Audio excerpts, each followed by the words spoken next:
Bueno, vamos a dar inicio a esta sesión número 3 de ponencias en este 11º Seminario Hispano-Mexicano de Investigación en Bibliotecología y Documentación. Tenemos con nosotros a 5 distinguidos investigadores que nos van a presentar sus ponencias y trabajos de investigación que están llevando a cabo. Cada uno de ellos contará con 15 minutos para su presentación. Voy a hacer una presentación de cada uno de ellos conforme van a ir presentando sus ponencias de una forma muy breve porque tenemos el tiempo encima, aunque sé que tienen un currículum muy amplio cada uno de ellos y nada más voy a decir algunas líneas. Vamos a iniciar con el doctor Andrés Fernández Ramos, quien es diplomado en Biblioteconomía y Documentación por la Universidad de León, licenciado y doctor en Documentación por la Universidad de Granada y experto universitario en Estadística aplicada por la Universidad Nacional de Educación a Distancia en España. Ha trabajado más de 10 años en bibliotecas universitarias y centros de investigación y ha sido profesor asociado durante 3 años en la Universidad Complutense de Madrid. Asimismo, ha participado en diversos proyectos de investigación nacionales y europeos y cuenta con publicaciones en principalmente artículos científicos en revistas con factor de impacto. Asimismo, tiene otras publicaciones como capítulos de libros y memorias en congresos. Y actualmente es investigador visitante en el Instituto de Investigaciones Bibliotecológicas y de la Información. El doctor Fernández nos va a presentar la ponencia titulada Alfabetización informativa a través de tutoriales electrónicos. Nuevo reto para las bibliotecas universitarias. El doctor Andrés Fernández, le damos la palabra. Muchas gracias, doctor Calva. Bueno, mi presentación tiene que ver con un tema que se trató en la sesión anterior, que es el de las competencias informativas, es decir, todo lo relacionado con el uso de la información, con la búsqueda, con la localización, con la gestión y con el uso ético de la información. Bien. El uso cada vez más frecuente de las tecnologías de la información y de la comunicación en la enseñanza y especialmente en la enseñanza universitaria ha propiciado una serie de transformaciones en el mundo educativo. Por un lado, los alumnos tienen, digamos, mayor acceso a posibilidades formativas a través de Internet y además cuentan con un mayor acceso a recursos de información dispersos también en Internet. Y por otro lado, están cambiando los modelos educativos en los que se está pasando de un modelo en el que el estudiante tenía un papel más bien pasivo y estaba centrado en el aprendizaje memorístico a un nuevo paradigma basado en los postulados constructivistas en los que el alumno tiene un papel mucho más activo y lo que se prima es el desarrollo de competencias y de habilidades. Dentro de las distintas competencias y habilidades que los alumnos deben manejar, una de las más importantes son las competencias informativas. Este tipo de competencias son aquellas que tienen que ver con todo lo relacionado con la información y con el conocimiento, desde cómo se genera hasta cómo se localiza, cómo se gestiona y cómo se difunde. Según la ALA, la American Library Association, serían la capacidad que debe tener una persona para reconocer una necesidad de información y las habilidades necesarias para buscarla, evaluarla y utilizarla de forma adecuada. Este es un tema que ha preocupado bastante a la comunidad bibliotecaria y a la comunidad de los pedagogos durante muchos años y así se ha visto reflejado en multitud de publicaciones científicas y también en la elaboración de normas y estándares en las que se pretenden recoger las principales competencias y habilidades que un estudiante universitario debe tener para su formación universitaria. Aunque hay diferentes normas, más o menos son todas parecidas. Aquí recojo 3, pero hay bastantes más. Sintetizando las diferentes competencias que se recogen en estas normas, podríamos hablar de 5 fundamentales. La primera es la relacionada con el reconocimiento de las necesidades de información. La segunda, con la capacidad para buscar y recuperar información adecuadamente. Otra, la relacionada con la evaluación de la información. La utilización y la comunicación de la información. Y, por último, el uso ético, legal, de la información.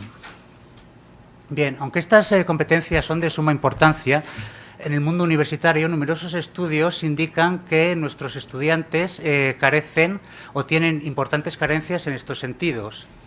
Y este es un problema que no se soluciona por sí mismo, es decir, no podemos esperar, como comentaban los ponentes, como comentaba el ponente de la mesa anterior, que otros nos arreglen este problema.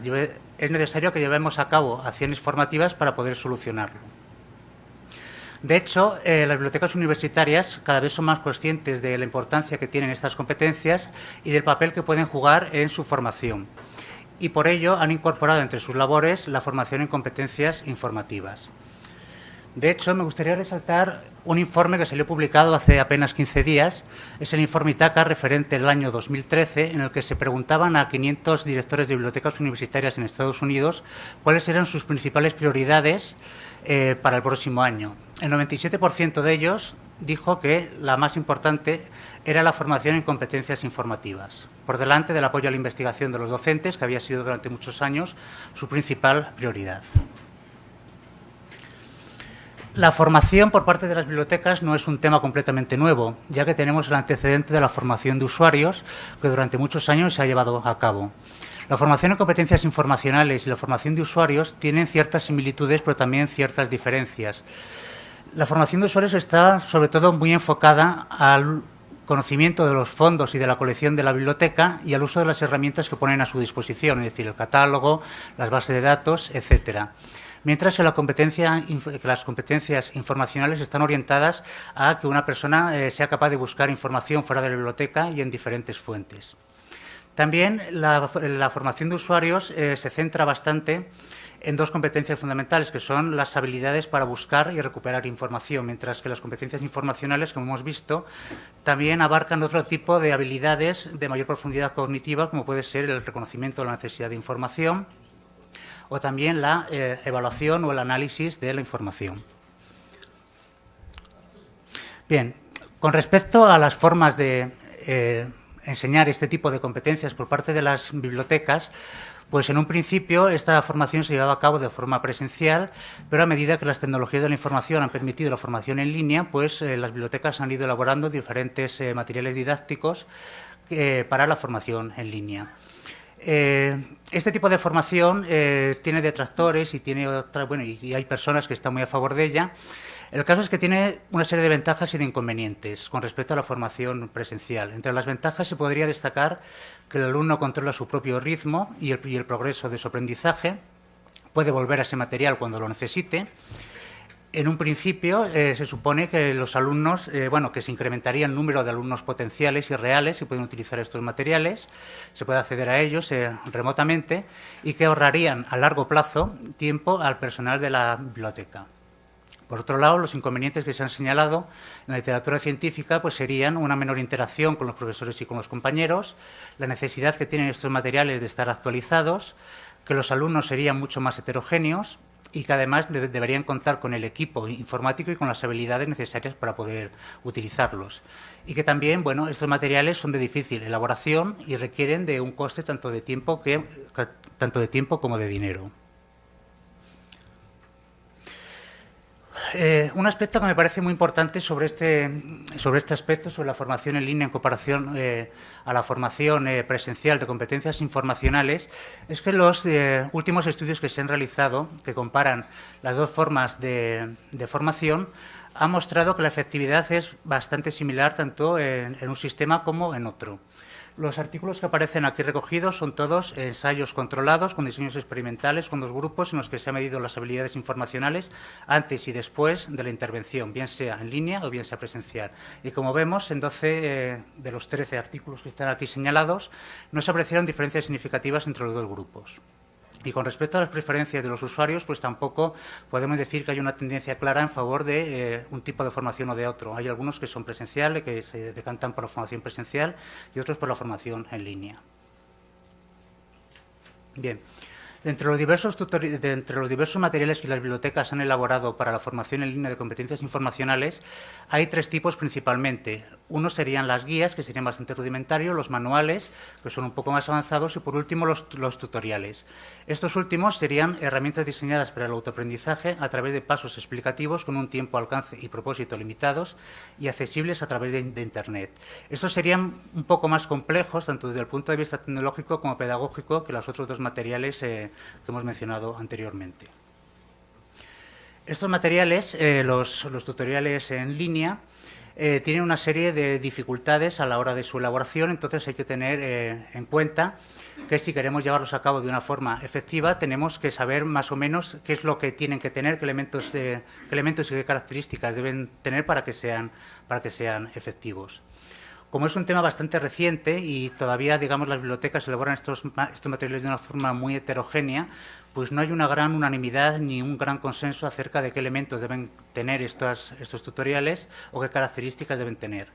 Algunas de las características más recurrentes que podemos encontrar en la literatura pues son que se aconseja que haya cuanta más interactividad mejor.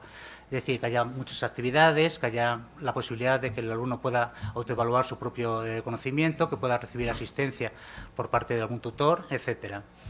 También que los objetivos del tutorial sean claros y realistas, es decir, que permitan al alumno saber cuál es la finalidad del tutorial y qué resultados de aprendizaje se esperan, que los contenidos realmente se ajusten a los objetivos. Se aconseja también la utilización de elementos gráficos y multimedia, un diseño atractivo y una navegación intuitiva, y que se adapte a diferentes niveles y estilos de aprendizaje. Para conseguir que realmente estos tutoriales cumplan su finalidad y que sean, digamos, de una suficiente calidad, es importante que se lleven a cabo procesos de evaluación con el fin de la mejora y de comprobar su efectividad. En la literatura hay tres tipos principales de evaluación de los tutoriales en línea y que voy a comentar brevemente. El primer tipo estaría basado en el análisis de las características formales de un tutorial, es decir, lo que se trataría es de ver en qué grado se ajusta nuestro tutorial a las características ideales que debería tener el tutorial perfecto. Esto generalmente se mide mediante un checklist en el que hay una serie de indicadores, de parámetros y de criterios en los que pues vamos cotejando si nuestro tutorial se va ajustando o no. La principal utilidad que tiene ese tipo de evaluación es que permite hacer comparaciones entre diferentes tutoriales y que también nos orienta sobre qué aspectos en concreto deben mejorarse dentro de un tutorial. El segundo tipo de evaluaciones que yo considero más interesantes que las anteriores son las basadas en las opiniones de los destinatarios de estos tutoriales, es decir, de los alumnos, porque ellos nos van a dar información de primera mano sobre qué aspectos les gusta de este tutorial o cuáles consideraría que deberían mejorarse. Generalmente la recogida de datos para este tipo de evaluaciones mediante entrevistas o mediante cuestionarios. Y por último, y es la que yo considero la más interesante de todas, es la evaluación basada en los resultados de aprendizaje. Es decir, los que nos permitirían comprobar hasta qué punto nuestro tutorial ha servido para mejorar las competencias informacionales de nuestros alumnos. Para comprobar esto, la técnica que se ha utilizado por lo general son estudios experimentales en los que se mide las competencias informacionales del alumno antes y después de recibir la formación a través del tutorial. Bueno, y por último, ya que me han advertido, me gustaría concluir con cuatro puntos. El primero es la importancia creciente que tiene la formación en competencias informacionales en general y a través de tutoriales electrónicos en particular, que debido a lo reciente de la aparición de ese tipo de materiales todavía son muy heterogéneos, que hay una falta de acuerdo sobre qué características y qué elementos deben contar y, por último, que es necesario su evaluación para poder mejorar este tipo de materiales. Muchas gracias. Agradecemos mucho la presentación del doctor Andrés Fernández sobre la cuestión de los tutoriales. Vamos a darle la palabra a la doctora Elsa Margarita Ramírez Leiva. Ella es doctora en Ciencias de la Información por la Universidad Complutense de Madrid, investigadora titular en el IBI, autora de múltiples artículos, ponencias, capítulos de libros y libros de autoría personal. Además, imparte docencia y es tutora en el posgrado en Bibliotecología y Estudios de la Información. Ha sido coordinadora del Seminario sobre Lectura, Pasado, Presente y Futuro. Asimismo, es coordinadora de 3 proyectos de investigación. uno de ellos a nivel internacional, que es la Encuesta Internacional de Lectura en la región de América Latina y el Caribe. Es representante de México en la Comisión Permanente de la Sección de América Latina y el Caribe de la IFLA y colaboradora en la sección de lectura de la mencionada federación. Asimismo, ha sido directora del Centro Universitario de Investigaciones Bibliotecológicas. Doctora, le damos la palabra. Muchas gracias. Primero, bueno, muy buenos días y agradecer su escucha para este trabajo que estoy iniciando y que, bueno, todavía estoy familiarizándome con muchos aspectos relacionados con aspectos teóricos, metodológicos. Entre los factores que me ha ido llevando a este tema es el asunto de la promoción de la lectura y la educación de usuarios en nuestro campo bibliotecológico. Por lo generalmente se orienta a nuestras comunidades. Pero observo que pocas veces consideramos la necesidad de enseñar a leer, a escribir, a comprender, a intuir, a escuchar, entablar conversaciones académicas, a comunicar de manera oral sus productos y a desarrollar las habilidades informativas para utilizar además contenidos en géneros muy diversos, géneros académicos muy diversos, precisamente a nuestros alumnos. Y todavía creo que podríamos aumentarle más cosas.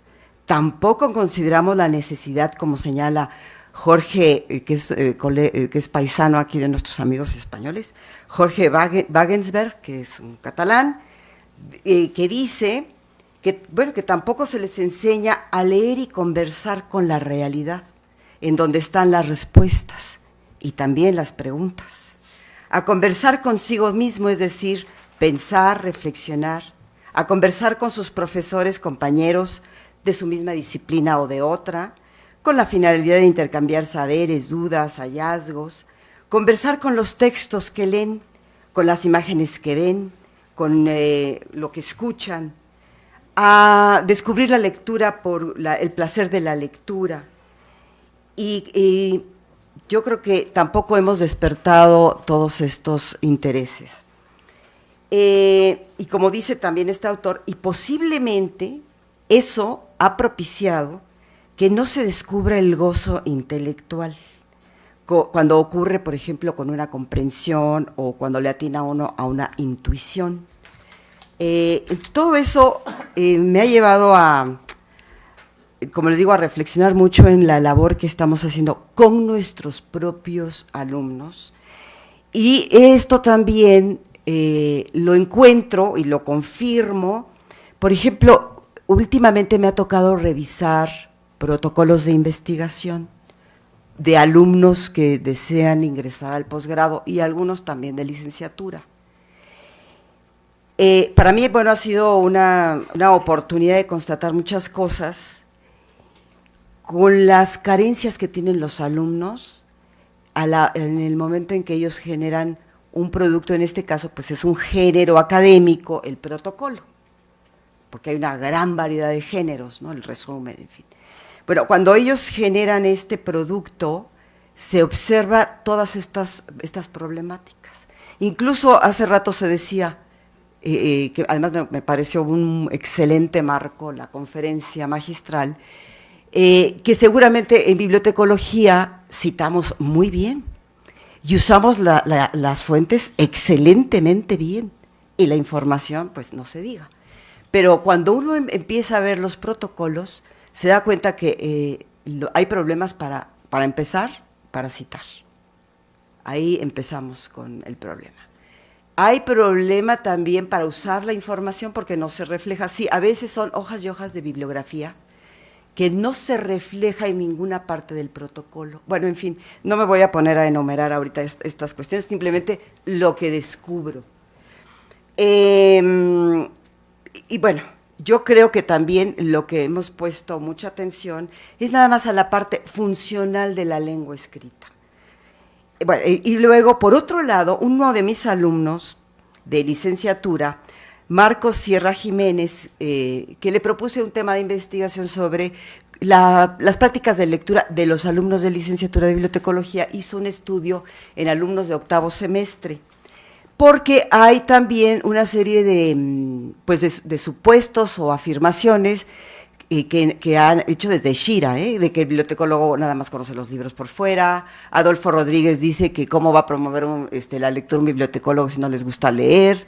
Alfaro dice que el bibliotecólogo, los alumnos son pocos lectores, y en general los bibliotecólogos son pocos lectores, que nada más leen lo que pues les dejan en la escuela. Entonces, Marcos estudia un grupo de octavo semestre, son como 40 alumnos, y resulta algo interesante. Les encanta o leen más género literario, de ficción, recreación, y novela, en fin. En cambio, los textos de su carrera les parecen muy aburridos, pesados y técnicos. Por lo tanto, no les gusta leerlos. Y los leen, pues, a fuerza, ¿no? Y conciben pues, precisamente esta lectura que les dejan como obligatoria. Luego, Marlene, otra alumna de maestría, Rita Marlene Arciniega, también, bueno, estaba en España haciendo una estancia, y le dije, bueno, oye, ¿por qué no de paso, pues también haces esta aplicación de este estudio en algún grupo, a ver si te lo permiten? Y los alumnos ahí contestaron que generalmente el gusto por la lectura, la afición por la lectura, pues la adquieren en su casa, entre los amigos, a veces, bueno, en las bibliotecas, cosa que ya es muy bueno, pero no en la escuela, no en la facultad.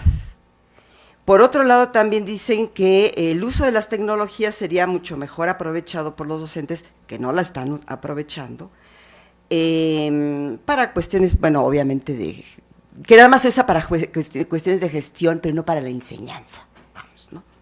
Y luego también salió el tema de que no les interesa mucho esto de la formación de usuarios, no es un tema que les apasione grandemente, ¿no? Entonces, bueno, todo esto, como les digo, me llevó a pensar que pues nuestros alumnos tienen todas estas carencias. Y luego también con los trabajos que hemos estado haciendo con la Red Internacional de Universidades Lectoras, que el año pasado tuvimos un seminario, Leer en la Universidad, me puse a indagar sobre este tema, precisamente, bueno, porque hay ya cada vez más universidades que están atendiendo este problema del fomento de la lectura en la universidad, en fin. Y me voy encontrando que el problema de la lectura y de la escritura que tienen nuestros alumnos de bibliotecología se extiende a todos los estudiantes universitarios, pero además no crean que nada más en países en vías de desarrollo. Todo empezó en el Reino Unido, luego Estados Unidos, Australia, Canadá, ahorita está en Argentina, España, Italia, Chile, México, Durban, Malasia, por citar algunos. En todos han encontrado que hay graves problemas para leer y escribir, ya no se diga para lo demás, ¿no? Y esto empieza en los años 70, empiezan a hacer indagaciones precisamente, sobre todo porque en Inglaterra empiezan a ingresar alumnos que venían de otros, estratos sociales, que habían tenido poca oportunidad de ingresar a la universidad, o sea, eran generaciones que entraban por primera vez a las universidades, todas sus familias habían sido analfabetas, primaria, secundaria, pero después de la guerra empiezan más oportunidades de estudio, y también vienen muchos más alumnos del extranjero a estudiar, entonces hay problemas de escritura como segunda lengua, incluso nativa. Y ahí empiezan los estudios precisamente, y empiezan a ver que sí, que el alumno que llega a la universidad tiene problemas para comprender, entender, escribir, y que no es nada más un asunto de ortografía, como luego siempre estamos nosotros mucho más atentos, o de sintaxis, sino ya va más a la cuestión creativa. ¿Qué hacemos con esa cultura escrita? Bien, entonces empezaron a hacer muchas indagaciones, incluso ya Halliday, que es un inglés, empezó a hacer muchos trabajos sobre precisamente la lengua escrita, y bueno, ha sacado cantidad de cosas que no nada más sirve para comunicar, sino para formarse como el ser. forma al ser humano el lenguaje, ¿no? Entonces ya se ha trabajado mucho hacia la parte incluso sociolingüística, que también, bueno, ahí ya es una cosa muy compleja de tratar ahorita, porque incluso Foucault también maneja todo lo que es el poder someter con el lenguaje, bueno, muy interesante, pero sobre todo sí se enfocaron mucho a la parte creativa, formativa del lenguaje. Ay Dios, tengo 5 minutos, bueno. Por eso, esta cita me parece pertinente de Octavio Paz, que recordemos que nombrar y clasificar no equivale a explicar y menos a comprender. Bueno, todo esto ha dado lugar a un campo que ya se está consolidando, que los ingleses, los norteamericanos le llaman academic literacy, y yo sé que a mi querido López Yepes eso le genera horror, lo de la palabra alfabetización, pero bueno, así le llaman y así se ha estado extendiendo en muchas partes, incluso en español. Es una noción que se está consolidando en un campo de estudio sobre una problemática que ha tenido consecuencias en el proceso de aprendizaje, de sesión, elaboración de trabajos, obviamente de titulación, graduación, y que son un fuerte cuestionamiento a las universidades sobre su responsabilidad social de formar profesionistas, y ahorita que en un contexto además exige eficiencia, pero también para el modelo de sociedad de las sociedades del conocimiento, que precisamente promueven que el conocimiento se utilice se sepa utilizar más bien la información para generar conocimiento y utilizarlo en la solución de problemáticas que obstaculizan el desarrollo, el beneficio y el buen vivir de las sociedades. Entonces, como ven ustedes, este es uno de los tantos modelos que hay de sociedades, de alfabetización académica. Ahora, esta alfabetización no tiene la finalidad de resolver las deficiencias en la formación de los alumnos que ingresan a la universidad, porque no es que se esté pensando que nada más sea para los alumnos que tienen problemas para escribir y leer, es para todos los alumnos que ingresan a las carreras universitarias, es para transformarse en un miembro de la comunidad académica a la que ha decidido incorporarse. Entonces, leer, escribir, escuchar, observar, forman parte de precisamente adquirir todo este pensamiento, este ser, esta forma de producir que es propio de una disciplina o de un campo de conocimiento. Y además, bueno, escribir y leer también se están considerando como actividades que no cesan de aprenderse, porque siempre va a haber innovaciones de conocimientos de géneros académicos, de productos de información, de transformaciones sociales, de preguntas, de respuestas, bueno, nuevos desafíos a las disciplinas. Entonces, no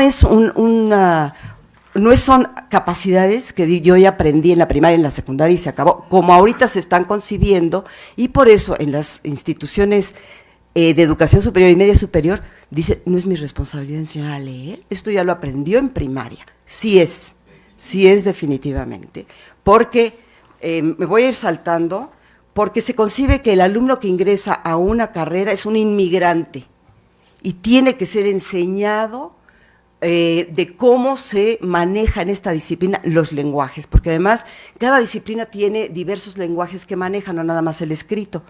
Al rato vamos a ver el lenguaje matemático en bibliotecología, que es muy diferente al de física, al de química, al de contaduría. Es decir, que manejamos una diversidad de lenguajes y, bueno, ya lo hemos visto en lo de la alfabetización o habilidades informativas también. Entonces, nada más les voy a definir rápidamente. La alfabetización académica tiene, bueno, varias, digamos, como miradas, ¿no? Pero esta es más sociolingüística. Y dice, la alfabetización académica desde la perspectiva, es una investigadora que incluso trabajó para un proyecto en Durban, pero recogió muchos conceptos. Es un conjunto de entendimientos culturales en los cuales los estudiantes deben adaptarse y adquirir. En la alfabetización académica requiere que el estudiante adquiera vocabularios especializados, formas de leer, escribir, hablar y escuchar, maneras de ver o de leer el mundo, bueno, esto de leer el mundo ya es de mi cosecha, y formas de comportarse en él, o sea, el ser, ¿no? La alfabetización académica está involucrada en la construcción de la propia comunidad cultural académica a la que ingresa. Luego en Argentina también hay otra investigadora que se ha hecho muchísimos trabajos sobre este tema y ella yo lo veo más desde el enfoque pedagógico y tiene, bueno, ha hecho muchos estudios durante 10 años y dice, que la alfabetización es el proceso de enseñanza que puede ponerse en marcha para favorecer el acceso de los estudiantes a las diferentes culturas escritas de las disciplinas. Es el intento por incluirlos en sus prácticas letradas, las acciones que han de realizar los profesores con apoyo, obviamente, de la institución, para que los universitarios aprendan a exponer, argumentar, resumir, buscar información, jerarquizarla, ponerla en relación al contexto, valorarla, debatir según los modos y los tópicos que se hacen en cada disciplina y en cada materia, además. Dice, y conlleva 2 objetivos: enseñar a participar en los géneros propios de un campo de saber, producir, es decir, producir, saber cómo se hace, cómo lo hacen los especialistas de la disciplina, por un lado, y enseñar las prácticas de estudio adecuados para aprender en él, apropiarse los saberes de los especialistas. Y bueno, entre las aportaciones que se han estado generando de estas investigaciones, podríamos resumir algunas, que los alumnos que ingresan a una disciplina, como les decía yo, son una suerte de inmigrantes y hay que naturalizarlos, modificar parte de porque empiezan a modificar incluso parte de su ser, de su identidad, al integrarse progresivamente a una comunidad académica. Leer y escribir es una manera de integrarse a la comunidad. En las disciplinas se puede utilizar diferentes lenguajes, ya lo comentamos. Los usos de los lenguajes varían en función de cada contexto académico y en cada asignatura en particular. La bibliografía en los programas de cada asignatura se deriva de estudios, de investigaciones, generalmente hechos por especialistas para que sean leídos por otros especialistas, de tal manera que cuando el alumno ingresa está poco familiarizado con todos esos aspectos teóricos, metodológicos, terminológicos, y generalmente les pedimos que entiendan, comprendan, analicen críticamente un texto que quizás para ellos resulte muy complejo. Exigen lecturas profundas y críticas, no se les enseña a leer los textos especializados, no les desvelamos cómo llegamos a ese conocimiento, sino que nada más se los damos ya por hecho y se los transmitimos, pero no les damos la receta, el secreto de cómo construimos. Los docentes solicitan a los alumnos elaborar trabajos, ensayos, en fin, o simplemente hazme un trabajo, pero no se les enseña a escribir los diferentes géneros, ni los esquemas, ni las estructuras de cada uno de ellos, propios de la disciplina. Los textos escritos por los alumnos son para evaluarse, pero pocas veces se les abre el espacio para que lo lean a otros, lo intercambien, debatan, discutan. Entonces el alumno lo ve como, pues es un trabajo que a lo mejor el maestro ni lo lee y no importa. Ya, no se les enseña a escuchar, bueno, y dice otra cosa que me parece interesante, se les dan fotocopias o copias digitales, sin portada, sin solapa que presente autores ni comentarios del texto, sin tabla de contenido, sin introducción. A veces no tiene ni siquiera el dato del autor, mucho menos la referencia bibliográfica, está descontextualizado totalmente. Bueno, y yo a todo esto, a esta alfabetización, algunos sí integran lo de las habilidades informativas, que hay muchísimos modelos, como ustedes pueden ver, incluso ya muy completos con alfabetizaciones, con todo lo que ya nos dijeron de lo de la ética. Yo también integraría a esta formación académica como parte de pues, las habilidades y para mí también, y también todos los códigos que se pueden leer con todos los sentidos. Y el placer de la lectura yo creo que también es una responsabilidad de nosotros despertarla.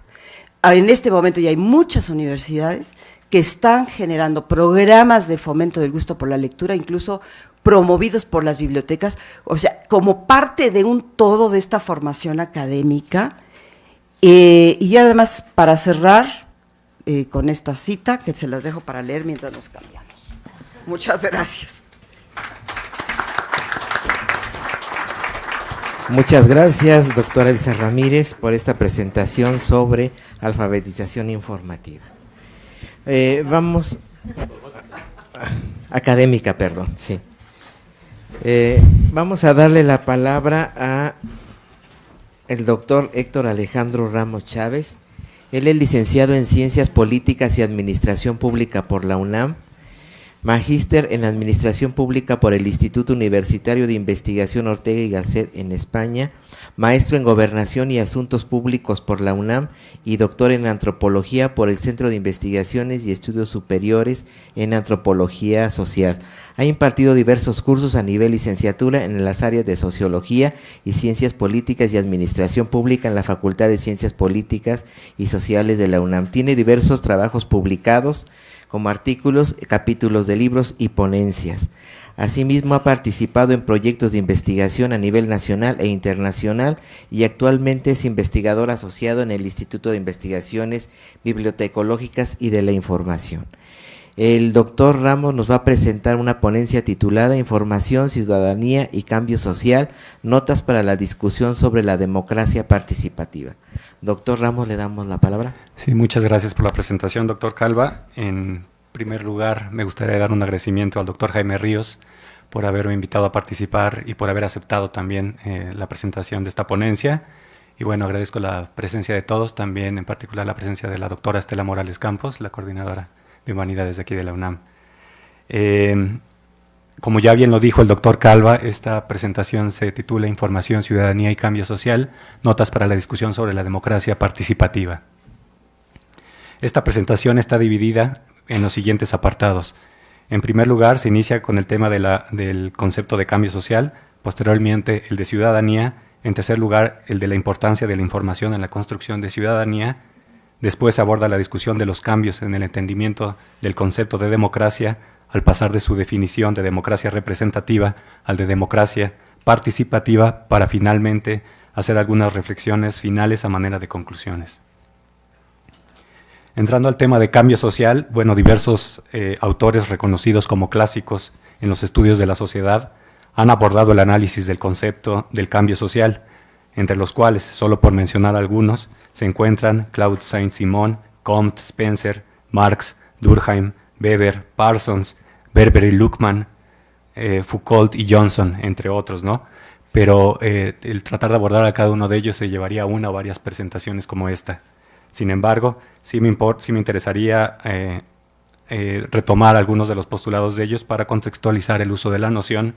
En primer lugar, me gustaría rescatar los postulados de Comte, que resultan necesarios para el entendimiento del concepto de cambio social. Él, en su disciplina positiva, o también denominada física social, divide a las sociedades en dos niveles analíticos. En primer lugar, la estática social, referente a la complejidad de la estructura, es decir, a las diferentes partes que dan como resultado el orden social.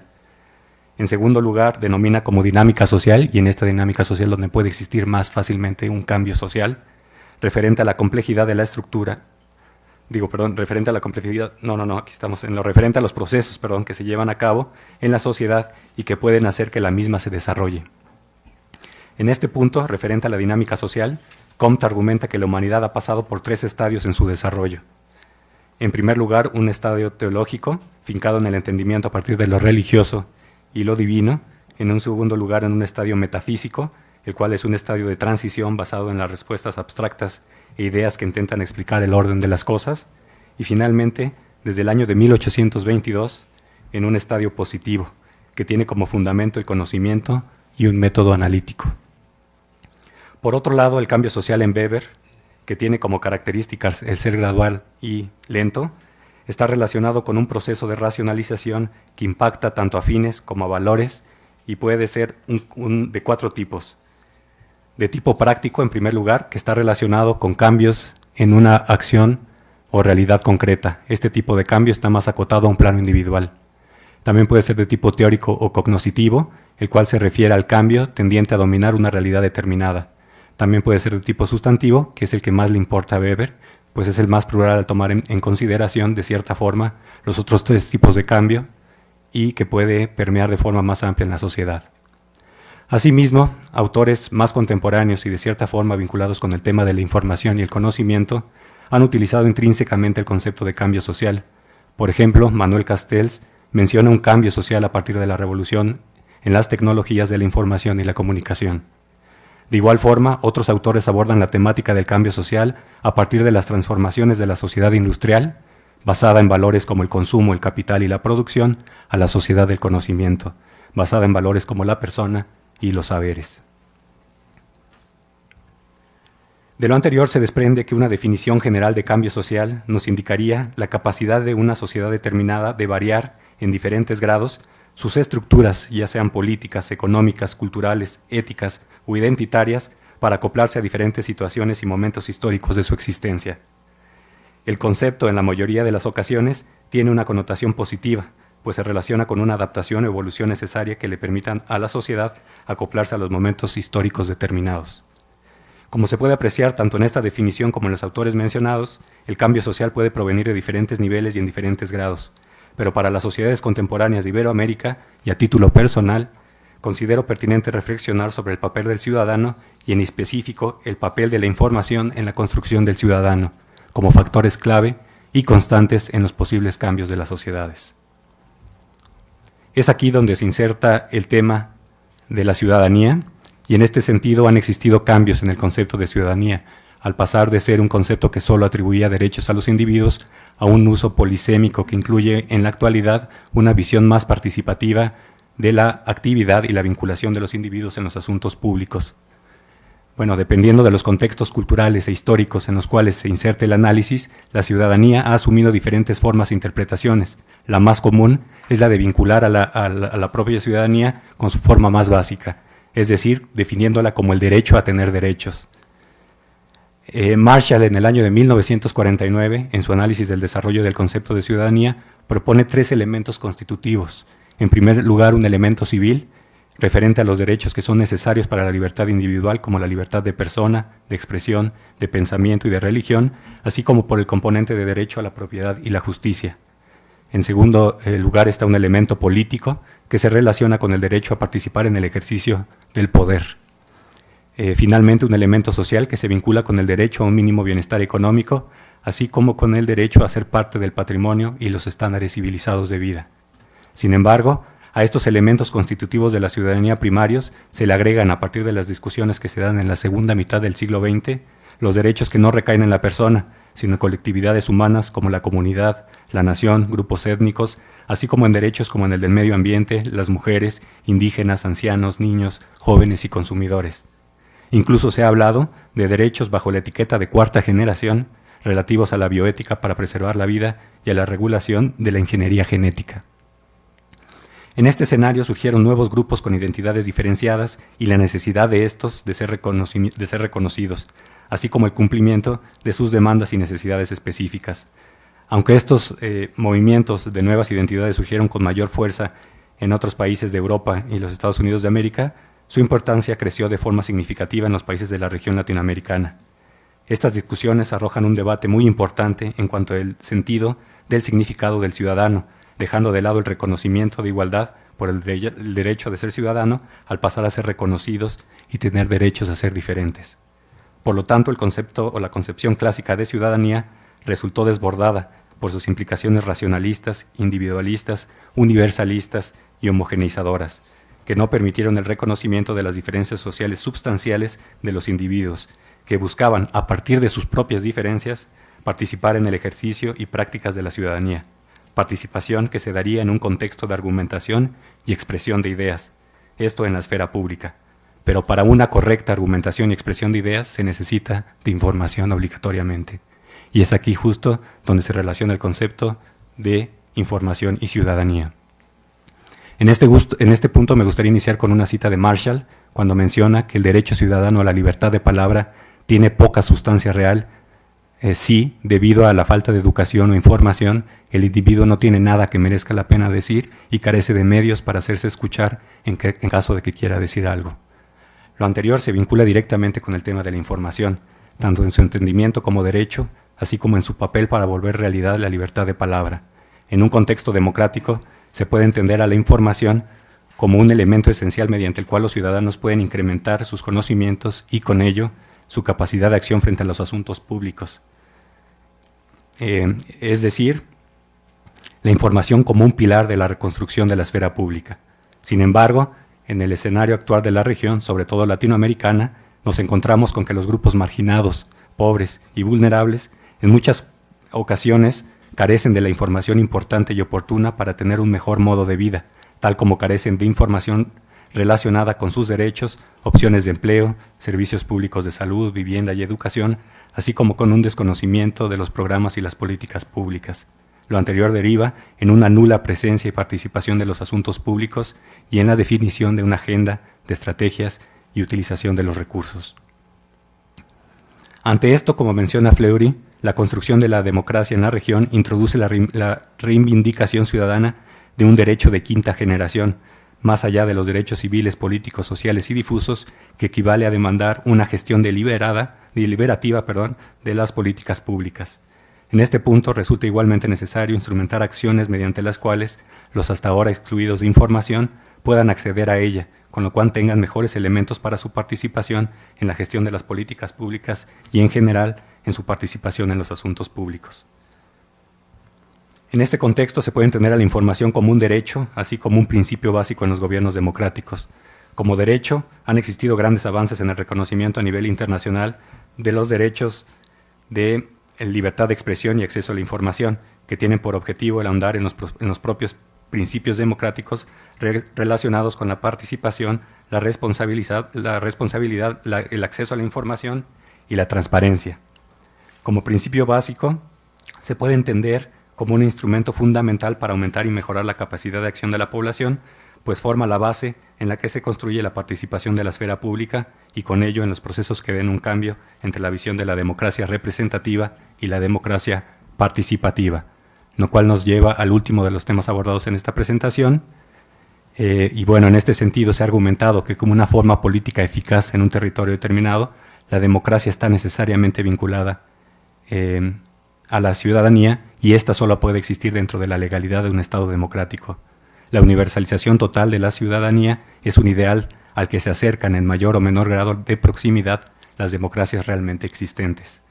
Sin embargo, las discusiones generadas alrededor de la gobernabilidad democrática y el rediseño institucional se han estancado en los límites de la democracia representativa, también conocida como democracia delegativa o pasiva, que está vinculada con una ciudadanía de baja intensidad. En este sentido, se ha argumentado que para alcanzar los niveles de acuerdos sociales amplios en la esfera pública, se torna fundamental la asociación entre la propia democracia representativa con la democracia participativa, asociación que sea capaz, a su vez, de construir políticas públicas eficaces que atiendan de la mejor forma posible a las necesidades de las sociedades. Finalmente, han ido en aumento el número de documentos que han intentado analizar la problemática relacionada con los bajos niveles de participación ciudadana en la gestión de políticas públicas. Sin embargo, el reto actual consiste en pasar del análisis a la generación de instrumentos que permitan y posibiliten una participación real de los ciudadanos en los asuntos públicos.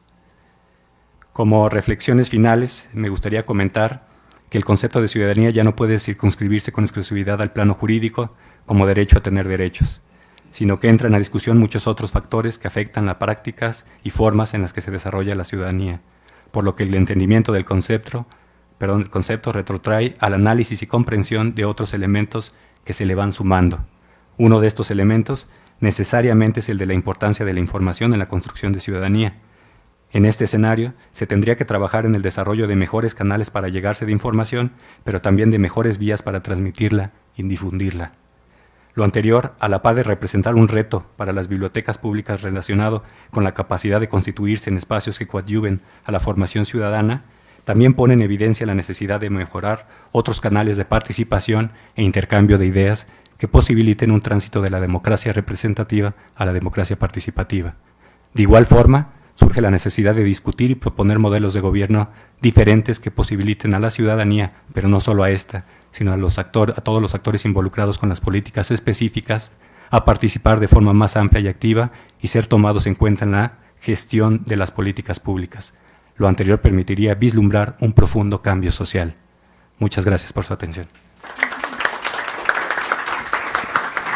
Le agradecemos mucho al doctor Alejandro Ramos por esta presentación.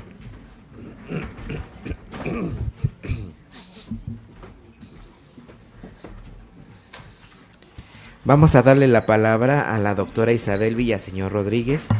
Ella es doctora en Ciencias de la Información por la Facultad de Ciencias de la Información de la Universidad Complutense de Madrid, profesora titular en el Departamento de Biblioteconomía y Documentación de la Facultad de Ciencias de la Documentación de la Universidad Complutense de Madrid. Ella ha escrito diversos libros, capítulos de libros y artículos a nivel, en su país y en el extranjero. Asimismo, ha dirigido diversos proyectos de investigación sobre usuarios de la información y participa actualmente en proyectos conjuntos con nuestro instituto. Ha asesorado diversas tesis de posgrado, tanto de máster como de doctorado. Actualmente es la secretaria académica del Departamento de Biblioteconomía y Documentación de la Universidad Complutense de Madrid. La doctora Isabel Villaseñor nos va a presentar una ponencia con el título Acercamiento teórico de los autores españoles al fenómeno de las necesidades de información. Doctora, le damos la palabra. Muchas gracias, doctor Calva, por su presentación y también gracias al IBI y en su nombre al doctor Jaime Ríos por la invitación y la oportunidad que me han brindado de regresar a esta que es mi segunda casa académica y personal y de todo tipo, ¿no? Voy a presentarles de alguna manera y brevemente los resultados de una pequeña investigación que está inserta en un proyecto que coordina el doctor Calva, como bien ha dicho, del IBI, que lleva por título Análisis de las investigaciones sobre el fenómeno de las necesidades de información en España y México en distintas comunidades sociales y académicas. Se inició en el 2010 y desde entonces venimos trabajando en temas que son de nuestro interés en dos ámbitos fundamentalmente. Por una parte, lo que es la práctica profesional, esto es buscar, identificar, ahora les comento, aquellas investigaciones, aquellos trabajos que se hayan llevado a cabo en los dos ámbitos, ¿no? España y México, como desarrollo de la práctica profesional y también, como es este caso, todas aquellas investigaciones que se hayan llevado a cabo en relación con el asunto que nos ocupa y nos interesa, y que podrían incluirse en lo que yo he dado en llamar acercamiento teórico, ¿no? Porque entendemos que se necesita, una de las críticas más habituales a esta disciplina precisamente es la de que no existe un marco teórico uniforme y sólido. Entonces entendemos que existe evidentemente una necesidad de crear ese marco teórico en torno a lo que es el estudio del usuario de la información. Yo parto para este análisis de una aceptación que es la de considerar todos estos asuntos bajo un término que acuñó el profesor Calva en el año 2004, que es el término del fenómeno de las necesidades de información y que se podría considerar como la manifestación de todos aquellos elementos que tienen que ver con la necesidad humana de información. En este concepto se desarrolla a partir de un modelo teórico que desarrolló, como les digo, el doctor Calva, que es el modelo teórico NEIN, Necesidades de Información, que se basa fundamentalmente en la aceptación del desarrollo de tres fases, una que es el surgimiento de la necesidad de información en el individuo, otra que es el comportamiento informativo o informacional del individuo en búsqueda de información, y por último la tercera fase, que sería la satisfacción, ¿no?, en el uso o no de la información. Todo esto, y dentro de este modelo, apoyado por el desarrollo de unas metodologías, métodos de distintos tipos, técnicas de recogida de datos y herramientas o instrumentos que nos permiten recoger esos datos, y en la consideración de la existencia de un contexto formado por determinantes de carácter externo e interno que influyen en las tres fases, ¿no?, en lo que es el surgimiento de la necesidad, el comportamiento informativo y la satisfacción. Todo eso, por supuesto, relacionado con el usuario. Bueno, yo, aunque utilizo este término, como les decía, el fenómeno de las necesidades de información para referirme a todo esto, a este conjunto de asuntos, es cierto que otro término que se maneja, sobre todo en la bibliografía española, es el de estudio o estudios de los usuarios, de usuarios de información, ¿no?, como entendido como cualquier actividad que a partir del uso de determinadas metodologías nos van a permitir conocer todo lo que tiene que ver con el hecho demostrado de que en el individuo existe una necesidad de información y un comportamiento en su búsqueda de información. Bueno, a partir de este punto, pues, aunque sea una redundancia, un punto de partida, ¿no?, les voy a mostrar brevemente los objetivos de esta pequeña muestra de esta investigación. Lo que, en ese afán por crear de alguna manera el marco teórico, tanto en nuestra investigación, tanto en México como en España, hemos tenido que echar la vista atrás, en el sentido de que hemos querido ver qué se ha publicado en nuestros respectivos países en relación con este asunto, ¿no? Entonces, en esta ocasión lo que pretendíamos era identificar aquellos trabajos publicados por autores españoles en publicaciones españolas dedicados a teorizar, es decir, sobre el estudio de los usuarios de información, publicados desde el año 1993 hasta el 2013 y en 3 fuentes fundamentalmente: congresos, revistas y monografías. ¿Por qué en 1993? Porque considero que en esa fecha se publicó el que para mí es el primer trabajo de carácter teórico en nuestro país, que fue un artículo de Elías Sanz, un autor que luego desarrolló un manual del que luego hablaremos brevemente, y considero que es a partir de esa fecha cuando de una forma sistemática hay distintos autores que afrontan el tema desde este ámbito o este acercamiento teórico, ¿no? Bueno, seguimos con los objetivos. Además de identificar, por supuesto, queremos analizar esas investigaciones para saber quiénes publican en materia de teoría de estudio de usuarios de información, en qué fuentes lo hacen y qué acercamiento han tenido al tema, de qué manera han llegado hasta él. También conocer el interés que este tipo de asuntos puede despertar en el ámbito español, conociendo el número de publicaciones referidas a este asunto, ¿no? Y bueno, también es cierto que este trabajo viene a completar uno previo que se hizo en su momento, que abarcaba otro periodo cronológico y también buscaba información en otras fuentes que no son las que hemos manejado ahora, ¿no? Bien. Perdón, es que está un poco rebelde este PowerPoint. La metodología, como les digo, que es en la que yo al menos he trabajado bastante, es la metodología documental, revisiones bibliográficas. Y en primer lugar se identificó, claro está, y se seleccionó aquellas fuentes de las que además teníamos que seleccionar las fuentes que iban a ser nuestra esencia, ¿no?, para el estudio. Hemos determinado algunas monografías que se publicaron en este periodo cronológico. Seleccionamos seis actas a partir de un documento elaborado por 2 autores que tenemos aquí en nuestra presencia, que son el doctor Tejada y el doctor Rodríguez Yunta. Hicieron un documento muy interesante y muy útil para conocer cuáles eran todos aquellos congresos, encuentros, del tipo que fueran, con cierta continuidad y cierto interés en nuestro país. Pues de ese documento se seleccionaron aquellos 6 encuentros que respondieran a estos criterios que hemos querido que fueran únicos para los tres tipos de fuentes.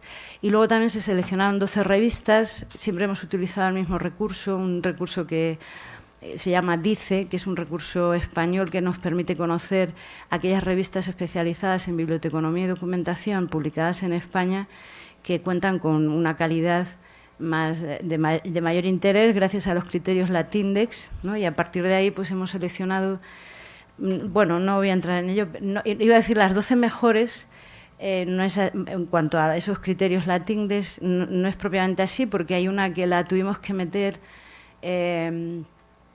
aunque no recogiera un número interesante de criterios Latindex, pero es que era la única revista que se ha publicado en nuestro país especializada en estudios de usuarios de información.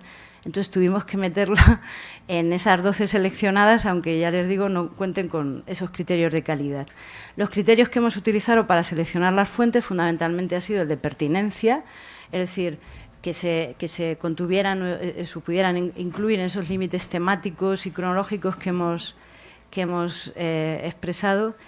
bueno, prestigio y continuidad en las fuentes. Se hizo la búsqueda, identificación de los trabajos y, por último, se analizaron con la lectura detenida de cada uno de ellos. No nos hemos quedado en los resúmenes que ofrecen las bases de datos, sino que nos hemos ido directamente al documento y hemos podido revisar, como ven, todo lo publicado en forma de acta de congreso y revista especializada, monografías, en 21 años, ¿no? Bueno, datos, cifras, rápidamente. Solo 32 trabajos que, dentro de esos límites temáticos que nos habíamos marcado, pues pudieran considerarse como trabajos o investigaciones de autores españoles que se acercaran de una forma, bueno, conceptual, teórica al tema. Digo lo de españoles porque es cierto que hay otros autores de otras nacionalidades que en estos años publican en revistas españolas y que los estudié en su momento, entre ellos algunos profesores del instituto, ¿no? Como el doctor Calva, la doctora Hernández, el doctor Gorbea, pero no los hemos considerado aquí porque... ¿Solo? Perdón. Pues nada, voy a ir directamente a las conclusiones. Bueno, como les decía, me interesaba que vieran esta cifra, ¿no? Solo 32 trabajos. Curiosamente sí se han dado 3 monografías, 7 ponencias en 4 de los 6 encuentros analizados, 22 artículos en 9 de las 12 revistas analizadas. No todas las revistas de calidad españolas publican o han publicado en estos 21 años algún trabajo relacionado con la teoría de los estudios de usuarios de información. Y, bueno, seguimos brevemente. Las monografías, es cierto que son documentos que las elegí porque son documentos que nos permiten un desarrollo más profundo o ofrecen un desarrollo más profundo de un tema y también tienen una difusión mucho más amplia, que llega a más personas, ¿no? En este caso, las que hemos identificado se trata de 3 manuales que se han hecho con la intención de difundir un asunto poco conocido en el ámbito académico, entre los estudiantes de biblioteconomía y documentación, y también para servir de material de apoyo a los autores, que curiosamente son profesores universitarios de la materia en concretamente una universidad española, que es la Universidad Carlos III.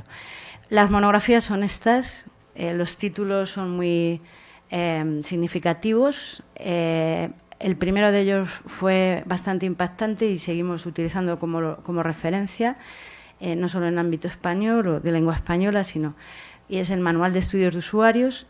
Y posteriormente, he dicho la Carlos III, Elías Sanz es de la Carlos III, pero Aurora González Teruel es de la Universidad de Valencia. Curiosamente, Aurora González Teruel, por su cuenta y junto con otra compañera, fueron las responsables de otros 2 manuales de gran interés, que tienen en común, brevemente, el primero y el segundo, el que sean 2 acercamientos histórico-conceptuales al tema que nos ocupa y el que estudien ambos metodologías aplicables a los estudios de usuarios de información.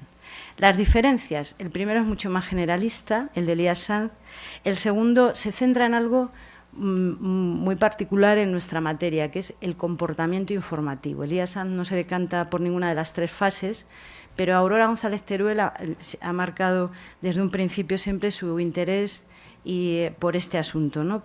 Y por otro tipo de metodologías que no están no es que no estén bien vistas en España, sino nada utilizadas, que son las metodologías cualitativas para estudiar a los usuarios.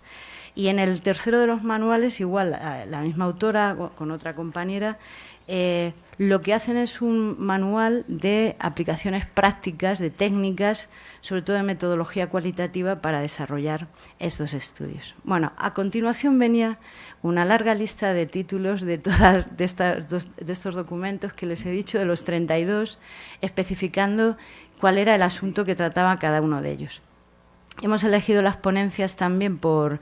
Bueno, ya saben, no les voy a decir, por eso están aquí, ¿no? Por el interés que tiene este tipo de encuentros para todos. Y, bueno, curiosamente todos los autores de las ponencias que hemos identificado son profesionales y académicos, indistintamente. Aquí ya les digo que viene una relación de todas y cada una de las ponencias identificadas, que han sido 7, voy a irlas pasando. Otra fuente ha sido las revistas, los artículos concretamente. También, ¿qué les voy a decir? El gran interés que ofrecen este tipo de documentos y fuentes. Y también aquí los autores de estos artículos son profesionales y académicos. Y sí, antes de que me llegue la tarjeta de los 3 minutos, me voy directamente a las... ¿O de cuánto? ¿De 1? Bueno, ha estado pasando por delante de mí durante toda la mañana y no... Bueno, me voy a las conclusiones. Bueno, el acercamiento, después de este análisis detenido de cada uno de estos documentos, que es cierto que no son muchos, solo han sido 32, pero nos ha llevado un tiempo llegar hasta ellos. El acercamiento teórico de los autores españoles, se puede decir, al fenómeno de las necesidades de información es escasísimo. Yo diría, y no lo he puesto aquí para que no quede por escrito, y bastante pobre. En 21 años solo hay 3 monografías, 7 ponencias y 22 artículos que se puedan identificar con este asunto. A pesar de ello, es cierto que desde el año 93 solo han dejado de publicar trabajos teóricos solo en 6 años.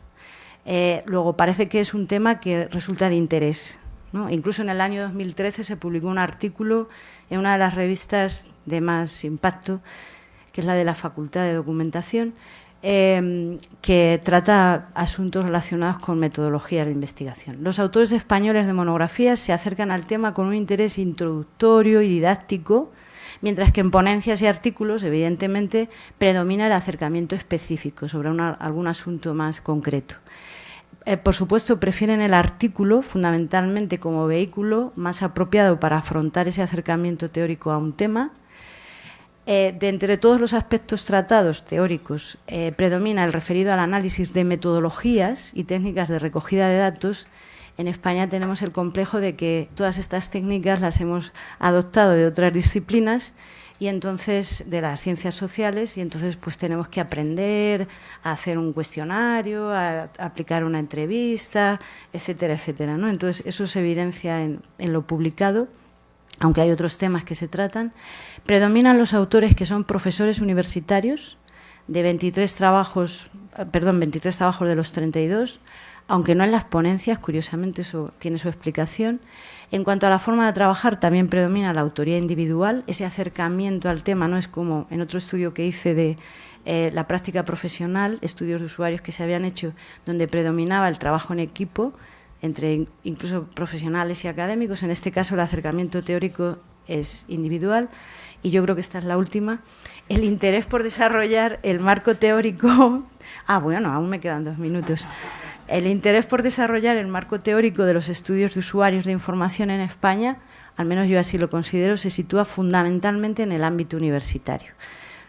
En principio por 2 razones. La mayor parte de los autores de los trabajos identificados son docentes, investigadores, y por otra parte las fuentes que más trabajos han publicado sobre el tema, además de ser las revistas especializadas, pues curiosamente son 2 revistas que son responsabilidad, por una parte, de un departamento universitario, que es una revista que se llamaba Forinfa, digo se llamaba porque dejó de publicarse, y también una revista responsabilidad de una facultad, en este caso la Facultad de Ciencias de la Documentación de la Universidad Complutense, que es la Revista General de Información y Documentación Científica. Luego parece, evidentemente, como era de esperar, que ese acercamiento a la teoría de los estudios de usuarios era más propia de académicos que de profesionales o profesionistas, aunque es cierto que también ellos se han acercado, ¿no? Sobre todo al desarrollo al estudio de herramientas, ¿no?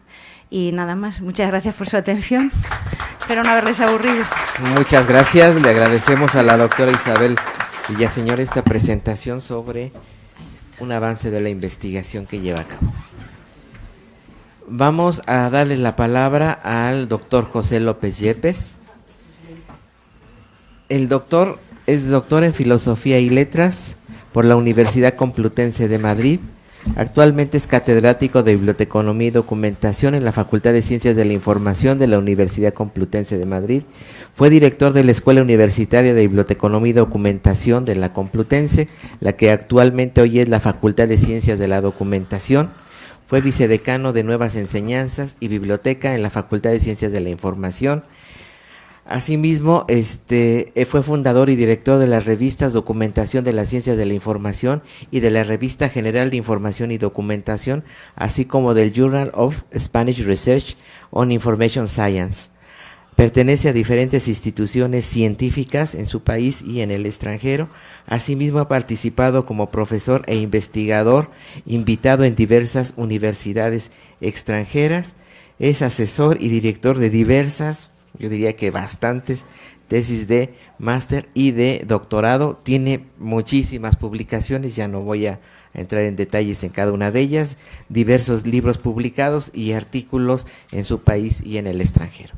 Le vamos a dar la palabra al doctor José López Yepes con una ponencia titulada Creatividad e Investigación en Bibliotecología y Estudios de la Información, la dirección, asesoramiento de tesis. Doctor, le damos la palabra. Muchas gracias. Tres palabras. Gracias a usted por la presentación tan amable que me ha hecho. Gracias, como es natural, a Libby por la oportunidad que me ha dado una vez más de poder estar con ustedes. Voy a leer un resumen del texto, son 11 folios. Si alguna de las personas consigo que se entusiasman con el tema, estoy dispuesto a facilitarles el texto en el momento que me lo pidan. En esta comunicación trabajamos con dos conceptos en íntima relación. De un lado, la creatividad en el ámbito de la ciencia, y de otro, la dirección de tesis, sus características y la necesidad de formación continua del director en aspectos científicos, personales y éticos. Como todos ustedes saben, son abundantes los textos encaminados a la formación de los investigadores, a los manuales que enseñan a hacer una tesis, a los seminarios de investigación que se organizan con el mismo propósito. Pero apenas se ha trabajado sobre la figura del otro protagonista, esto es, del director, del tutor, y su relación personal con el tesista. El tema ha llamado mi atención porque sostengo que un director ineficaz y sin vocación puede contribuir al fracaso de los tesistas. Si la actividad científica tiene mucho de creativa, no es de extrañar que el director deba participar de este impulso y motivar en su dirigido a lo largo del plan de trabajo, cuyas bases, como se recordará, son las siguientes.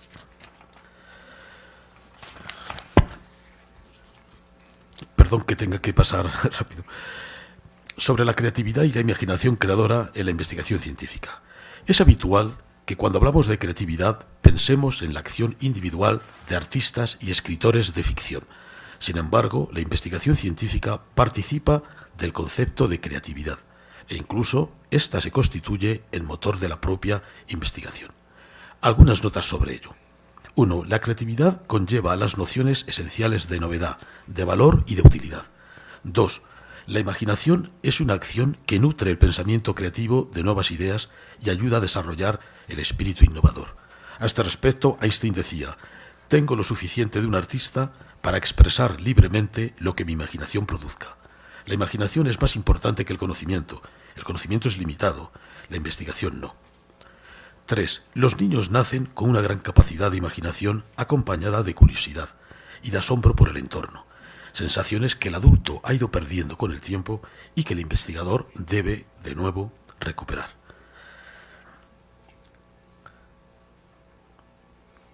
De aquí se deduce la necesidad de fomentar el espíritu creativo en los universitarios, aumentando sus motivaciones.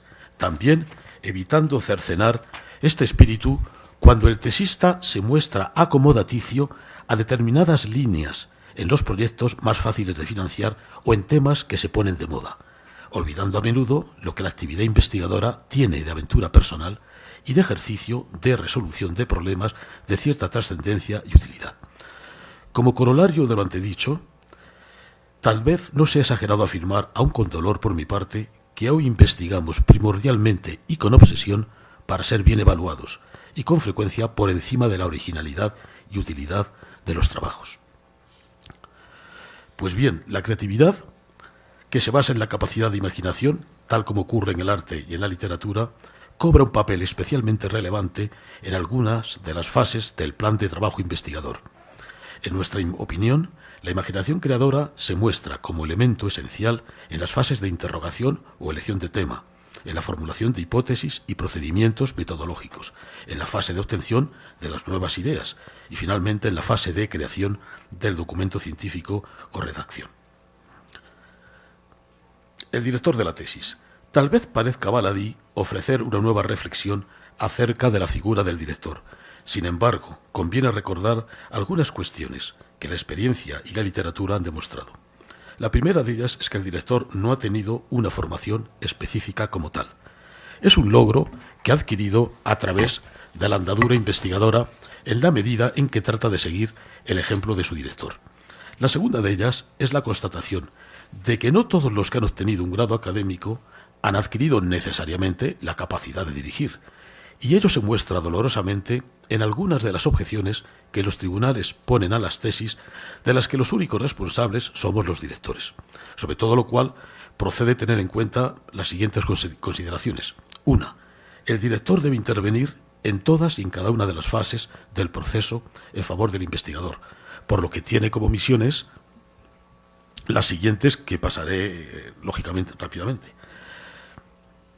El director es absolutamente corresponsable de la formación del investigador y su labor tiene una trascendencia impresionante, puesto que transmite a su pupilo hábitos de trabajo que a su vez él mismo transmitirá como director de otros investigadores, y ello acaba repercutiendo en el prestigio de la universidad donde se hacen estos trabajos.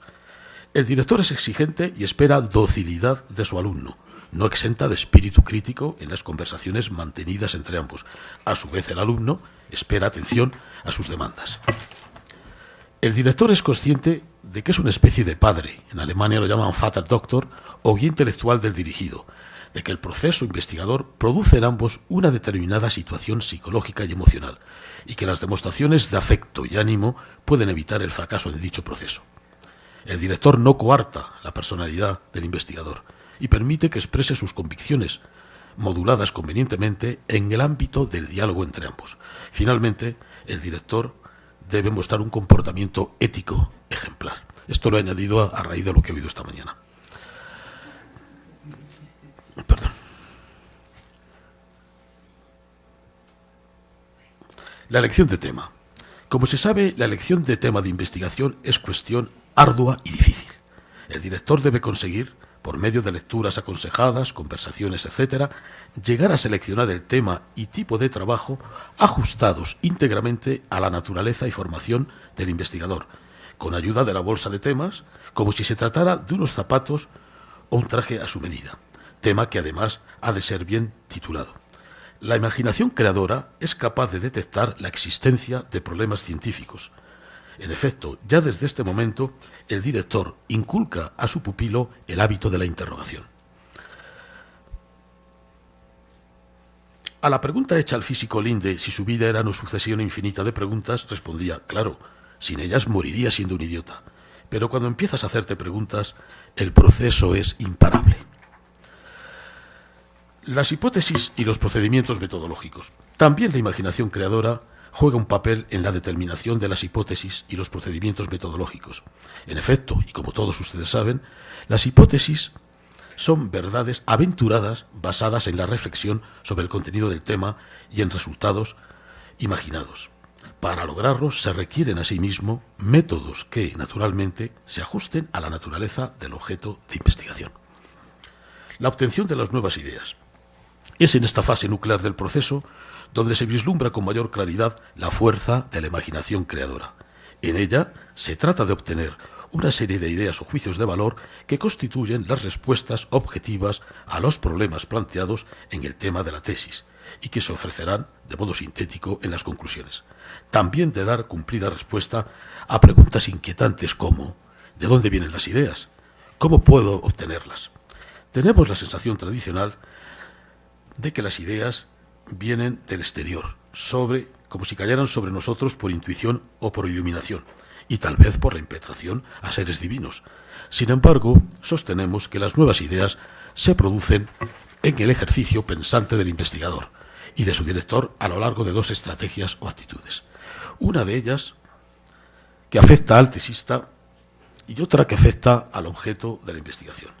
En la primera se encuentran los hábitos que van modulando progresivamente la formación del investigador. Nos referimos al desarrollo de capacidades como la observación, la experimentación, la capacidad de relacionar los hechos y las ideas, la sensación de incertidumbre y de duda hasta que los hechos no sean percibidos y aclarados por el propio investigador. También de una amplia cultura científica que se aproveche de las ideas facilitadas por otros campos de conocimiento. Y como base imprescindible se alza la imaginación, ejercicio mental que favorece la creación de ideas. aunque modulada en los momentos oportunos por el consejo del director. Sin embargo, el papel del director cobra singular eficacia en la segunda actitud, es decir, cuando se produce el acto de interpretación y crítica de las fuentes reunidas por el investigador, que produce la nueva idea cuando estalla la chispa generada por la reflexión del lector sobre el contenido de dichas fuentes. Sin duda, en este acto emergen muchísimas ideas, un torrente de ideas, algunas de las cuales serán ya las destiladas por el propio investigador y que supondrán efectivamente la aportación original a su trabajo. Son estos, perdón,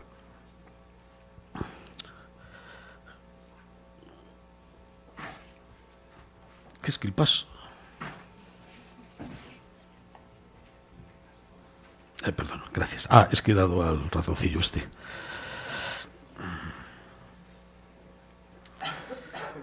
Este es un procedimiento, como les digo, generador de la auténtica figura del intelectual, esto es, de la persona capaz de pensar por sí misma, de tener criterio y capaz de alcanzar nuevo conocimiento frente a la mera acumulación de datos tomados de las fuentes.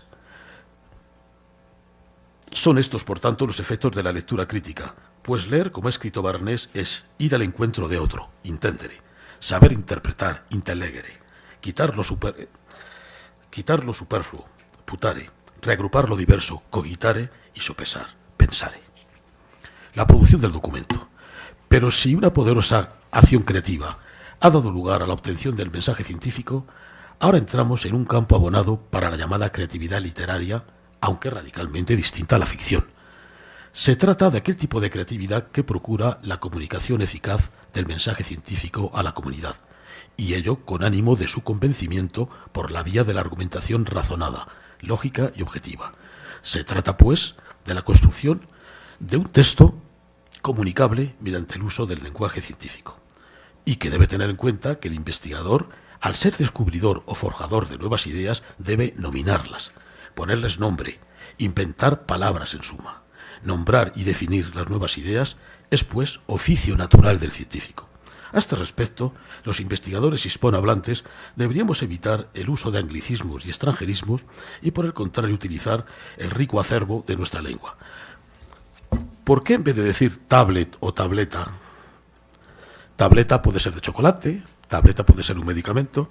¿Por qué no decimos tablilla, recordando el mismo instrumento? Perdón, ya he vuelto a equivocarme.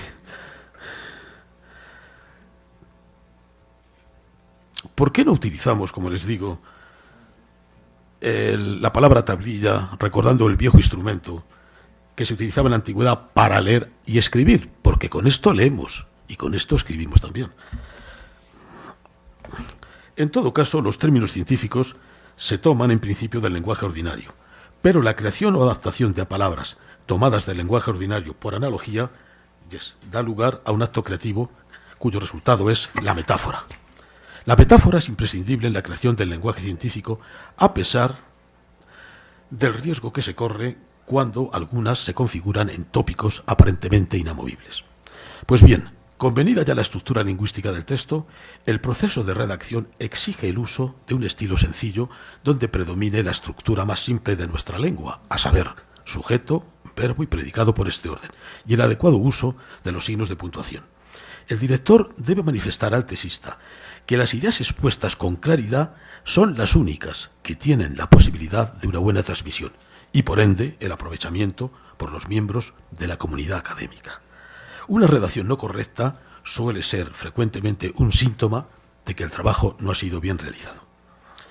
La autoevaluación de la tesis. Previa a la presentación de la tesis ante el tribunal, el director y el tesista deben hacer, a nuestro juicio, un ejercicio de autoevaluación de la calidad del trabajo mediante un texto interrogatorio de las cuestiones más esenciales que afectan a la presentación del mismo. Ya voy terminando. El diálogo creativo. La investigación no es una actividad químicamente pura. Podríamos decir que está teñida de comportamientos, estados de ánimo y relaciones personales en general. La tesis es investigación y es emoción. Y es emocionante el momento en que se alumbra la nueva idea, y también porque en ese estado psicológico podemos ubicar el desánimo, que es antesala del posible fracaso, pero también advertir la contradicción entre desorientación y éxito. Inventé mi mejor teoría, confiesa el físico Linde, en estado de profunda depresión. Si puedes abandonar ese estado, a veces llegas más alto. Así es como en media hora inventé la teoría de la inflación cósmica. Pero también el disfrute, la alegría de haber alcanzado el objetivo, de poder saborearlo, y saborear viene de saber. El citado físico decía: la verdad es que saber cómo fue el momento en el que el universo se creó es algo de lo que disfruto independientemente de si a otras personas les parece importante o no. Pues bien, todas estas circunstancias, emociones, logros, estados psicológicos cambiantes y a veces contradictorios se hallan presentes en la relación personal establecida entre director y tesista. Ambos mantienen un diálogo creativo y juntos escalan la cima de la montaña. Juntos desarrollan las fases de la investigación más cargadas de creatividad y juntos comparten las alegrías y las decepciones que pueden producirse a lo largo del proceso investigador, que eso sí, se culmina tradicionalmente con una gran fiesta académica, es decir, una comida. El reto final. Termino proponiendo un reto, y miro a la doctora Brenda Cabral. Contribuir a la formación de directores con dos acciones complementarias. Una, la organización de un seminario o jornadas donde se den cita a potenciales o actuales directores de tesis, de licenciatura, maestría y doctorado, a fin de intercambiar ideas, experiencias, etcétera, donde todos podamos mejorar nuestra capacidad de asesoramiento. Y dos, llevar al campus virtual herramientas que permitan dicha formación en beneficio de los jóvenes investigadores, toda vez que son cada vez más frecuentes los programas de doctorado en línea. Ambas acciones aportarán contenidos para un futuro manual de buenas prácticas. Muchas gracias. Agradecemos al doctor José López Yepes por esta presentación acerca del proceso de asesoramiento de tesistas. Tenemos el tiempo encima porque ya lo traíamos de las otras mesas. Daríamos nada más máximo 2 preguntas, por favor, aquí para el público, porque hay 2 preguntas que ya mandaron ahí por internet. Si hubiera aquí 2 preguntas máximo, ¿no? A ver, ya están aquí las 2. La señorita, por favor. Para el doctor Héctor Ramos, ahorita que habló sobre este proceso democrático del acceso a la información, sí me gustaría saber si existe un método práctico, porque el ciudadano común de a pie no sabe que tiene derecho a acceder a la información, no lo sabe, o no sé si la responsabilidad tenga que ser compartida para que el ciudadano se forme en este sentido y aprenda a acceder a la información, sobre todo para poder contribuir a las políticas públicas, porque de pronto el gobierno hace algunos ejercicios en este sentido, pero a mí me parece que no son eficaces, o sea, no llegan a donde tienen que llegar. Doctor.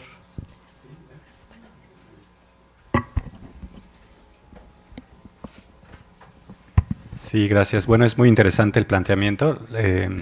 En esta misma mesa se tocaron otros temas vinculados con la misma formación, ¿no?, de las gentes ya, por ejemplo, en las licenciaturas, pero también tiene que ver desde más atrás, desde la formación básica, en donde se tengan que dar estos elementos que sumen a lo que se conoce como una cultura política. La cultura política es la cultura participativa, la cultura del estar atento a los cambios que ocurren en la sociedad.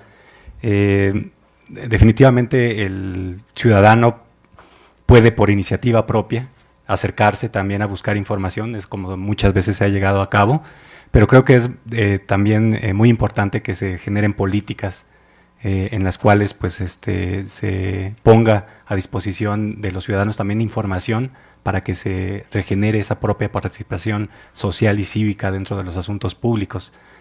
Creo que es un problema amplio, no es nada más con una sola vertiente, sino que es muchos frentes los que se tienen que atacar. Como te digo, es cuestión de una cultura política que, si nos vamos otra vez a Weber y los cambios sociales, como son lentos y transitorios, bueno, también como un cambio social del ciudadano del ciudadano, pues de cierta forma pasivo al activo, pues también requeriría de tiempo, pero definitivamente se tienen que hacer e instrumentar los canales para que sea más participativo.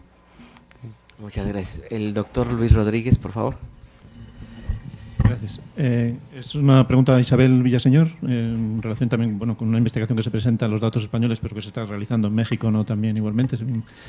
sobre, si se podría analizar también, como en las conclusiones más o menos se dice que es un campo donde parece que solamente los académicos, o sobre todo los académicos, están escribiendo, cómo analizar la parte de los profesionales que están interviniendo en estudios de usuarios que probablemente no se publican en esas fuentes, que pueden estar en memorias, pueden estar en reuniones como las de redes universitarias y presentados en otros canales. Y a lo mejor pues se podría hacer una encuesta o algo sobre qué fuentes usan, qué asesorías usan, o detectar qué lagunas de fundamento hay en la práctica real que se está haciendo, que yo creo que es a lo mejor el objetivo al que habría que llegar, porque yo pienso que muchas veces cuando los profesionales se enfrentan a un estudio de usuarios, frecuentemente se hacen mal y a veces no se pueden presentar luego resultados porque los resultados son muy poco significativos, son digamos, de poca aplicabilidad luego a lo que realmente se pretendía en esos estudios, y es un campo donde hay una mejora considerable a hacer en los profesionales, ¿no? Con respecto al... Bueno, yo veo dos asuntos. Uno, el tema de las fuentes.